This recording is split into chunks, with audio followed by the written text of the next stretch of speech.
well, it got a major drubbing after Operation Sindoor. 9 of Pakistani air bases completely demolished by India's indigenous weapons and their superiority on full display. What was Pakistan using? It was using the Chinese weaponry. So what is it now planning to do after Operation Sindoor? Though it's still on, but after Operation Sindoor's defeat, well, it goes to China, doesn't it? So that's what the Pakistani foreign minister is doing. He's off to China. Who knows what for? Maybe to get more of those weapons, well, which have been defeated very significantly by India.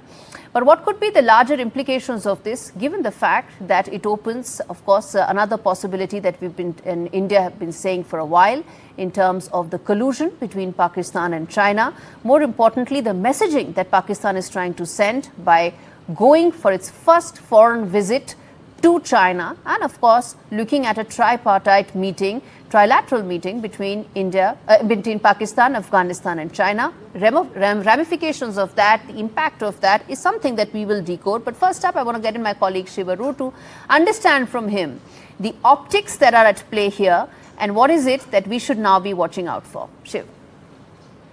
Well, the optics are actually quite terrible for Pakistan, Gaurie, because Ishaq Dar, who is the foreign minister of that country, as well as the deputy prime minister, has had an especially rough week. Not only has his country, been at the receiving end of, a historic military operation by India in a non-war scenario, where virtually their entire military had been paralyzed and they had to come to the ceasefire table. It's also Ishaq Dar, who was a victim of a huge amount of fake news peddling in Pakistan's parliament. So he's been exposed to be a little bit of a motor mouth, a little bit of a cartoonish character here, who is the deputy prime minister of that country. And as protocol demands between, a master state and a vassal state, he has been summoned to China for briefings and to provide information as to how, India was able to pin Pakistan down so convincingly and so persuasively in such a short time, in just a matter of, a few hours and days. Remember that China has a lot to worry about in this stance because, war is a serious business. Weapons are always to be taken seriously. But there is, very significant reason to believe that Chinese weapons mostly performed suboptimally in Operation Sindoor, as a result of which Pakistan was not able to put up a credible defense to the Indian offensives. So that's another, piece of conversation that will have to be had between China and Pakistan. But overall, I think both China and Pakistan will have to be trying to figure out what the next dynamic is. Because let's be clear about one thing, Gaurie, and you know this better, being a China expert yourself, that this ceasefire couldn't have happened without Chinese blessings. Pakistan's, military offensive against India, against population centers, couldn't have happened without some kind of facilitation by China. They used Chinese drones, Chinese missiles, Chinese air defense systems, Chinese aircraft, Chinese artillery in Kupwara, where I reported from. And therefore, China has a lot to answer for as well, given that it was these instruments of defense that were used to target civilian centers here in India. So India will, of course, be looking very closely at this relationship between China and Pakistan. But let's make no mistake, the rules of engagement have changed. And there are real implications for China as well. And I think this meeting between Ishaq Dar and his counterpart in China, Wang Yi, will hopefully reveal more. Absolutely, Shiv, we leave it there. Really appreciate you joining us live on India Global with that perspective. At the end of the day, those big questions that we are putting forth to our guests, it is about the arms, the funding, the strategic message, and that's exactly what we are putting out. First up, will there be more arms that China will provide to Pakistan? It did so, it backfired, but will that gravy chain continue? At what cost? That's the first question.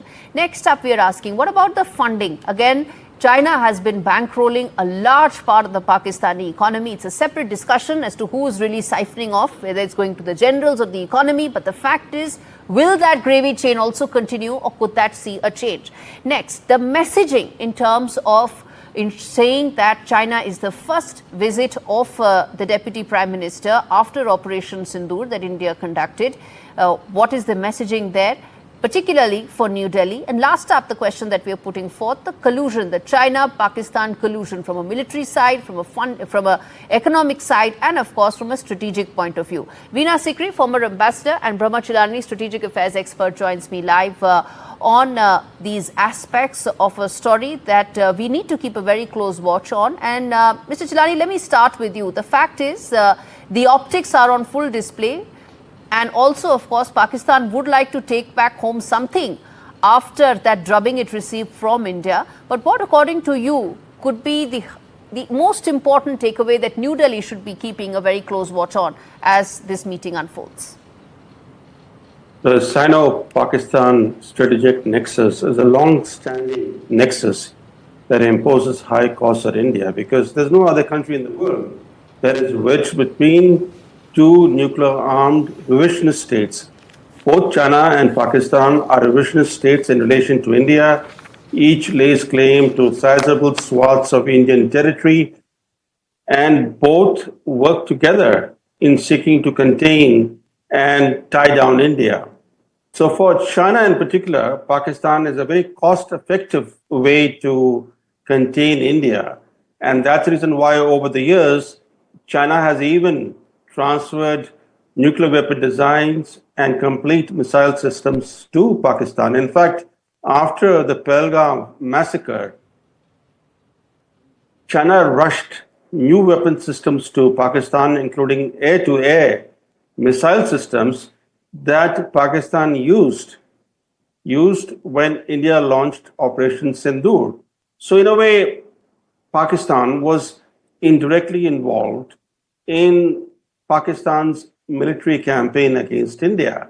And Ishaq Dar's visit to Beijing is essentially a thank you visit where he will pay obeisance to China. And the Chinese Foreign Ministry today in a briefing said that it reiterated that Pakistan is China's all-weather strategic friend, yes, and that China is ready to work with Pakistan to further strengthen the close ties between the two countries. So it's clear, yes, that despite India's efforts over the years to break this nexus between China and Pakistan, that nexus has only strengthened. Mm-hmm. That nexus has strengthened. We need to watch out for the collusion. Where will it play out, whether in geopolitics, whether in the military domain, given the fact that how it unfolded last month, and of course in terms of the economic partnership as well. But Veena Sikri, come in there. What is it? What is the kind of commentary that you would be watching out for when this meeting ends? Well, let me say first of all that Pakistan must be extremely embarrassed, and so must China be, because of the poor performance of the weaponry, the missiles, the air defense systems supplied by China to Pakistan. I think this is a matter of great commentary, not only within Pakistan India, could be embarrassed, but it could also be the Chinese defense companies who would be going back to the drawing board that they are getting defeated by Indian indigenous weaponry. Absolutely, and we know that their stocks have absolutely taken a nosedive, yes, the Chinese defense companies, after this. And the way in which the duds, we know that in Punjab and Jammu and Kashmir, duds, unexploded missiles sent by Pakistan, obviously of Chinese origin, have landed and are now in Indian hands, and which will give us a good intake into what these missiles are all about. I think this is a great embarrassment, both for China and for Pakistan.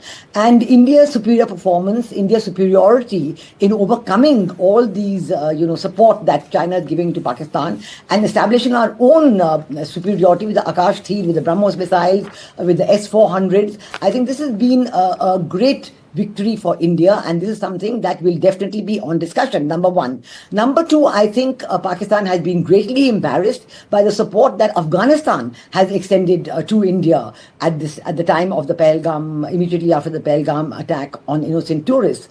And this has been a great blow for Pakistan. And now China, with its great influence in Afghanistan, has forced the acting foreign minister of Afghanistan, Mutaki, to come to Beijing at this time and have a trilateral meeting between Pakistan, Afghanistan and China. Obviously, China will try and pressurize Afghanistan into towing the Pakistan line and to being more amenable to Pakistan's influence and listening to what they have to say. Let us see how that meeting comes about, because we do know that our foreign minister had a discussion with officiating, with acting foreign minister Mutaki,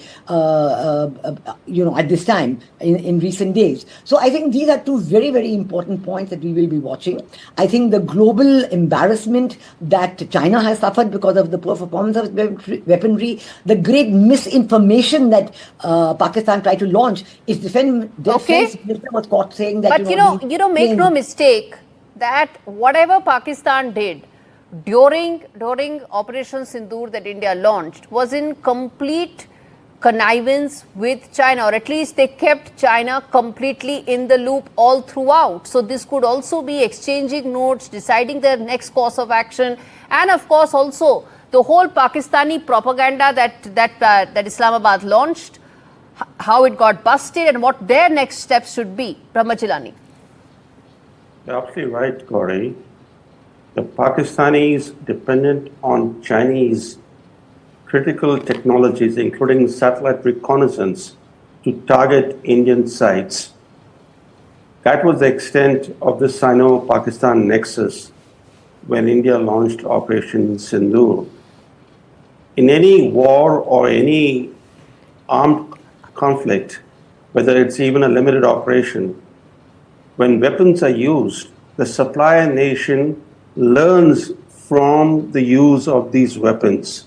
If Pakistan's air defenses were found wanting because Chinese air defense systems didn't work as Pakistan had anticipated, it will give China now the opportunity to improve on those air defense systems.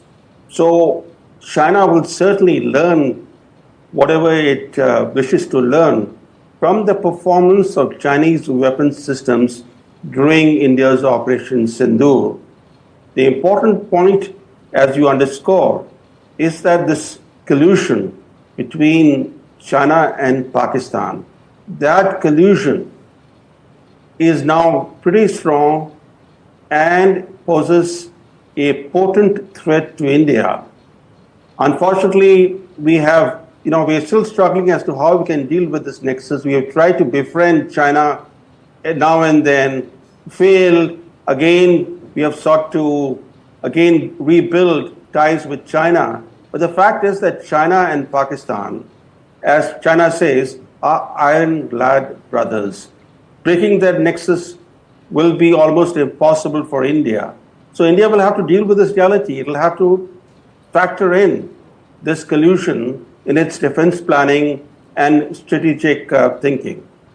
All right. Veena Sikri, you want to come in there? I also want to add the bit about the India-China relationship. Remember, all this is happening at a time when there have been tentative but forward movements that have been made in the India-China relationship as well. That thaw has come in, that forward movement has come in. How do you see that getting impacted with its very overt backing of Pakistan and this trip also coming in? Well, I think that's a big, eye-opener for India. We always knew that 82% of Pakistan's defense supplies came from China, and China had been calling them the all-weather friend, higher than the mountains, deeper than the seas, and so on. But still, the fact that China was so closely involved with the attacks on India by Pakistan, of course, they failed spectacularly, but still that they were so closely involved is a very worrisome aspect. And China also is interested in the Indian market because their economy is weakening, failing. They are worried about the Trump tariffs, but now in the light of, is there going to be a possible US-China, agreement, trade, write-off, whatever, that's all to be watched. But still, all said and done, the India market is important for China. So India will be watching it very carefully, what is happening there. And India is prepared to have a even-handed relationship with China, but certainly attempts like what has happened in Pakistan, the Chinese support for them, is something that we will have to call China out on, I think, very clearly, because this is not in their interest, certainly. All right, we leave it there. Thank you so much, both of you, for joining me on India Global on a story that has many dimensions and implications for India. And in fact, which is why, viewers, the bottom line really here is that there are three very important aspects that I want to highlight. First, China is rattled. It never thought that its weaponry will be completely demolished by Indian indigenous weaponry. That's happened. So they realize that if at all if they want any escalation, if China wants any escalation on Arunachal or any of the other side, then India can respond. It has responded. The template is there. They can do it once again, and that has rattled China. The second thing is, China backed Pakistan all through the entire Operation Sindoor that India launched. Everything that Pakistan did was in cahoots with China, and look how it backfired. Whether it's the global narrative supporting India, whether it's Pakistani propaganda being busted, or the fact that, as I said, its 9 air bases being completely demolished by India. That has hurt China. That is something that they're going to discuss in that meeting. And lastly, they will send out a very clear message that they would want to back this relationship further. It's up to India now to decide how it views the India-China relationship at a time when the global order is looking the way it is.